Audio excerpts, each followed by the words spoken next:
Hi, ഞാൻ ഷിയാസാണേ. ഞങ്ങൾ ഇന്നലെ കിടന്ന പെട്രോൾ പമ്പാണ് എൻ്റെ. അപ്പം അമ്പോലി അടിപൊളി സ്ഥലമാണ് അമ്പോലി. നമുക്ക് ഫാമിലി ആയിട്ടും അല്ലാണ്ടൊക്കെ വന്ന് ഒരു കുറച്ച് ദിവസം എക്സ്പീരിയൻസ് ഒക്കെ ചെയ്തിട്ട് പോകാൻ പറ്റിയ ബ്യൂട്ടിഫുൾ ആയിട്ടുള്ളൊരു സ്ഥലം. സാധാരണ ടൂറിസ്റ്റ് പ്ലേസ് പോലെ ഭയങ്കരമായിട്ടുള്ള ക്രൗഡോ അങ്ങനെ കാര്യങ്ങളൊന്നുമില്ല. ഭയങ്കര കാമായിട്ടുള്ള സ്ഥലമാണ്. ഞാൻ കാട്ടിത്തരാം. ഇന്നലെ ഞങ്ങൾ കിടന്ന പമ്പിൻ്റെ ബാക്ക് സൈഡാണ് ഇത്, പെട്രോൾ പമ്പിൻ്റെ. എല്ലാ സ്ഥലവും ഇങ്ങനെ അമ്പോലിയിൽ ഭയങ്കര കാമാണ്, നല്ല ബ്യൂട്ടിഫുൾ ആണ് കാണാൻ. അത്യാവശ്യം മലയും. അപ്പോൾ ഇവിടെ ഉള്ളവർ പറഞ്ഞത് ജൂണിലാണ് കൂടുതൽ അമ്പോലിയിൽ വരേണ്ടതെന്നാണ്. കാരണം അമ്പോലി ജൂണിൽ നല്ല തണുപ്പാണ്, നല്ല മഞ്ഞാണ്, ഫുള്ള് കോടയായിരിക്കും എന്ന് പറഞ്ഞു. ഫുള്ള് കോടയും മഞ്ഞൊക്കെ ആയിട്ടുള്ള അടിപൊളി സ്ഥലമാണ്. മസ്റ്റായിട്ടും നിങ്ങളെല്ലാവരും അമ്പോലി വിസിറ്റ് ചെയ്യണം കേട്ടോ. കാരണം നമുക്ക് ശരിക്കും കൂളായിട്ടിരിക്കാൻ പറ്റും. ഒരു തിരക്കീന്നൊക്കെ ഒഴിഞ്ഞും അത്യാവശ്യം നെറ്റ്വർക്കൊക്കെ ഇവിടെ കുറവാണ്. അപ്പോൾ അതിൻ്റെ ഒരു സുഖവും എല്ലാം ആസ്വദിച്ച് എക്സ്പീരിയൻസ് ചെയ്ത് സൈലൻ്റ് ആയിട്ട് പോകാൻ പറ്റിയൊരു അടിപൊളി സ്ഥലമാണ് അമ്പോലി. അപ്പോൾ എല്ലാവരും മസ്റ്റായിട്ട് അമ്പോലി വിസിറ്റ് ചെയ്യണം. കാണാനുണ്ട് അമ്പോലി. അമ്പോലിയിൽ പ്രഭാതമാണ്. ഭയങ്കര ശാന്തി, സമാധാനം, സ്വസ്ഥം. ഒരു തിരക്കുമില്ലാത്ത റോഡ്, രണ്ട് സൈഡിലും പച്ചപ്പും ഹരിതാപയും.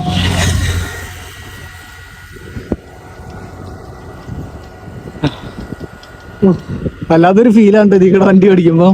നല്ല സുഖം.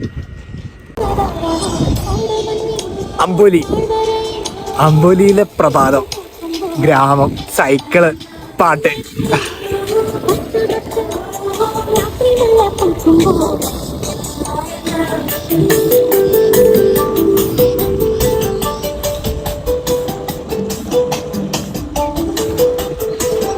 ശാന്തി സമാധാനം എന്നൊക്കെ പറഞ്ഞ ഇതാ.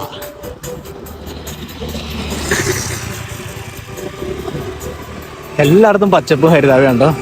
പാട്ടൊക്കെ കേട്ട് ഇങ്ങനെ നൈസായിട്ട് സൈക്കിൾ ചവിട്ടി പോകാൻ എന്നാ സുഖം എന്നറിയാം.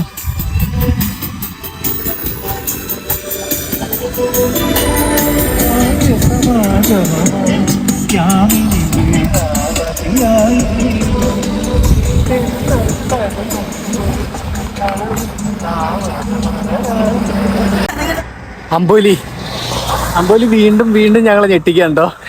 അമ്പോലി അതെ, മഹാരാഷ്ട്ര, ന്യൂസിലൻഡ് ഓഫ് മഹാരാഷ്ട്ര എന്ന് പറയുന്ന ഒരു സ്ഥലമുണ്ട്. അത്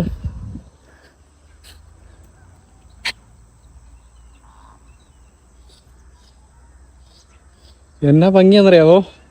രാവിലെ തന്നെ പശുക്കളും വെയിലും പച്ചപ്പും.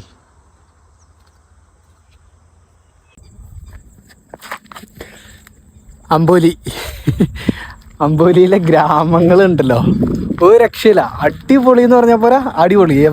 എവിടെ തിരിഞ്ഞാലും അമ്പോലി അടിപൊളിയാ. ഞങ്ങളുടെ യാത്രയിൽ ഇത്രയും നേരം സഞ്ചരിച്ചതിൽ ഏറ്റവും ബെസ്റ്റ് സ്ഥലം അമ്പോലിയാന്ന് പറയാം. അതേപോലെയാണ് അമ്പോലി ഒരുക്കി വെച്ചേക്കണം. കണ്ടോ, ഒരു തടാകം ഉണ്ട്. അത് ബോട്ടിങ്ങും കാര്യങ്ങളൊക്കെ ഉണ്ട്. പക്ഷേ ഇത് ഫോറസ്റ്റ് ഏരിയ ആണ്. ഇവിടെ ഫോറസ്റ്റുകാരുടെ ക്യാമറ ഉണ്ട്. അപ്പം അവർ നമ്മളിവിടെ വന്നപ്പോൾ തന്നെ സൈറനടിച്ച് അവിടെ നിന്ന് വീഡിയോ കോൺഫറൻസ് വഴി നമ്മളോട് പറഞ്ഞു മുമ്പോട്ട് പോരുത്, ഡേഞ്ചറാണ്, അവിടെ വൈൽഡ് ആനിമൽസ് ഒക്കെ ഉണ്ടാവും, അപ്പം ശ്രദ്ധിക്കുക.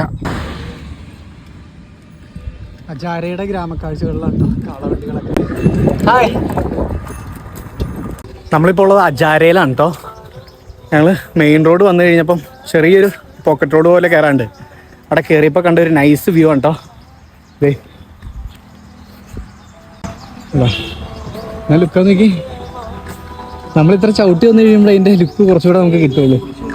ഭയങ്കര ബ്യൂട്ടിഫുൾ ആയിട്ടുള്ള സ്ഥലം.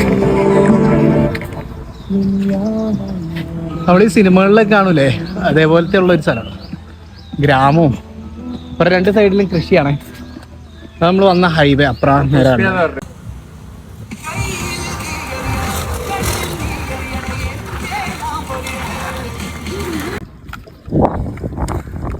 നമ്മൾ അജാരയിൽ നിന്ന് കോലാപ്പൂരിലേക്കുള്ള റോഡിലൂടെ അടി പോകുന്നേ. ഇതിൻ്റെ പുറകെ കാണാം, ഭയങ്കരമായ ഭംഗിയാ. നല്ല വഴി, നല്ല ഗ്രാമക്കാഴ്ചകൾ. ശരിക്കും ഇതൊക്കെ ഇവിടെ വന്ന് എക്സ്പീരിയൻസ് ചെയ്യേണ്ട ഒരു സംഭവമാണ് കേട്ടോ. ഉണ്ടല്ലേ, എല്ലാ സ്ഥലത്തും കൃഷിയാണ് കേട്ടോ. കൃഷിയാണ് ഇവരുടെ മെയിൻ പരിപാടി. ചെറിയ ഗ്യാപ്പ് ഉണ്ടെങ്കിൽ അവിടെ പോലും ഒരു കൃഷി. നെല്ലുണ്ട്, പിന്നെ എന്തൊക്കെ തരം മില്ലറ്റ്സ് ഉണ്ട്, കരിമ്പുണ്ട്, ഫുള്ള് പാടം, എല്ലായിടവും കൃഷി. റോഡിനൊക്കെ ആണെങ്കിൽ ഒരു പ്രത്യേക ഭംഗി. നമ്മളീ കാണുന്നത് കോലാപ്പൂര് ചെരുപ്പുണ്ടാക്കുന്ന ഒരു ഭയ്യയുടെ കടയാണ് കേട്ടോ. ഇത് ഫുള്ള് കോലാപ്പൂര് ചെരുപ്പുകളാണ്. ഇത് ഇവിടെ തന്നെ ഉണ്ടാക്കണതാണ്. പിന്നെ ഇവര് വീട്ടിലും ഉണ്ടാക്കിയിട്ട് കൊണ്ടുവരും. ഈ മേളിലിരിക്കുന്നത് ഫുള്ള് കുറച്ച് എക്സ്പെൻസീവ് ആയിട്ടുള്ള ചെരുപ്പുകളാണ്. ഏകദേശം 3500 രൂപ റേഞ്ചൊക്കെ വരുന്നുണ്ട്. താഴത്തേക്കുള്ളത് കുറച്ച് റേറ്റ് കുറഞ്ഞ ചെരുപ്പുകളാണ്, നോർമൽ റേറ്റ്. ऐसा वाला कितना है भैया? ये सगड़ा ये 1800, ये 1500 का है. 1500 मीन्स 1200 1500. 1500. हाँ, ये 1800 का है और ये 1500 का है, लेकिन कम ज्यादा करके 1300 तक बैठ जाता है. ഓ ഇതൊരു 1500 രൂപ റേഞ്ച് ഒക്കെ വരുന്നതാണ്. അവരൊരു 1300 രൂപ റേഞ്ചിനൊക്കെ കൊടുക്കുന്നതാണ്. ഇത് ഫുള്ള് ഹാൻഡ് മെയ്ഡ് ആണ്, എല്ലാം ലെതർ, പ്യുവർ ലെതർ അല്ലേ? नो मशीन है, ओनली हैंडमेड. ആ എല്ലാം കൈകൊണ്ട് തന്നെ ഉണ്ടാക്കണതാണ്, മെഷീനിൽ ഉണ്ടാക്കണല്ല. ഇത് आपका हरिदास चौहान. ഹരിദാസ് ചൗഹാൻ. ഇവര് വീട്ടിലാണ് ഉണ്ടാക്കുന്നത്. പുള്ളിയും പുള്ളിയുടെ അച്ഛനും അമ്മയും എല്ലാവരും കൂടെ കൂടിയിട്ട് ഇത് ഉണ്ടാക്കണേന്ന് പറഞ്ഞിട്ട് ഇവിടെ ഒരു ചെറിയൊരു ഷോപ്പ് പോലെ ഇവിടെ കൊണ്ടുപോയി വിൽക്കും. പിന്നെ വീട്ടിലും സെയിലുണ്ട് നാറ്. സംഭവം നൈസാണ് കേട്ടോ. നിലവിൽ നമുക്കൊന്നും മേടിക്കാൻ അങ്ങനെ മുതലാവില്ല. एक्सपेंसिव ആ वो है वो सबसे एक्सपेंसिव, ये 10,000 का होता है. ഓ 10,000 രൂപ റേഞ്ച് വരെ വരുന്ന और ചെരുപ്പുകളുണ്ട്. ये कपशी मार्ट, इसको आमदार कपशी बोलते हैं. इसमें थोड़ा एक्सपेंसिव ये है क्योंकि उसके ये भी नहीं है, ये थोड़ा काम ज़्यादा होता है. और ये जैसा नीचे का डिज़ाइन है वैसे ऊपर का है पान है, इसको पान बोलते हैं. ഫുള്ള് കൈ കൊണ്ട് തന്നെ ഇവരിരുന്ന് ചെയ്യണ ഹാൻഡ് ये വർക്ക്. 7,000 रुपीज़ का है. 7,000 രുപ്പീസ്, 7,000 രൂപ ഒക്കെ വരുന്നുണ്ട് അവർ പറയണേന്. ഓ എൻ്റെ പൊന്നു, നിലവിൽ നമുക്ക് മേടിക്കാൻ മുതലാവില്ല. കൊലാപ്പൂർ ചെരുപ്പുകൾ ഫേമസ് ആണെങ്കിലും നമ്മളെ കൊണ്ട് മേടിക്കാൻ മുതലാവില്ല. സംഭവം പൊളിയാണ് കേട്ടോ. और ये सबसे बड़ा ये डिज़ाइन हमने इसलिए शो के लिए रखा था, लेकिन एक इंसान आया था और इसके पैर में बैठा भी था ये, और उसको छोटा भी पड़ रहा था, इतना बड़ा था इसका पैर. ആ സംഭവം എന്താണെന്ന് മനസ്സിലായില്ലേലും എന്തോ സംഭവം എന്ന് മനസ്സിലായി. ഓ കൊള്ളാം, കൊലാപ്പൂരി.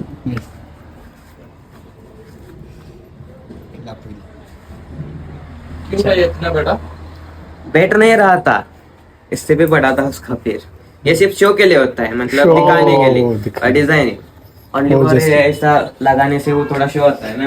ആ വലിയ ചെരുപ്പുണ്ടല്ലോ, അത് വിൽക്കാനുള്ളതല്ല, ഇതെല്ലാം ഇതിന്റെ ഒരു ഡിസൈനാണ്. നമ്മൾ പറഞ്ഞു കഴിഞ്ഞാൽ ആ സെയിം സാധനം മേക്ക് ചെയ്ത് തരും അവര്. അതുകൊണ്ട് അതിന്റെ ഡിസൈനുകളുണ്ട്. അത് ഓ ഇത് കൈ കൊണ്ട് തന്നെ ഉണ്ടാക്കണമെന്ന് പറയുന്നത് സമ്മതിക്കണോണ്ട് കണ്ടില്ലേ, കുറച്ച് നല്ല പണിയാണ്.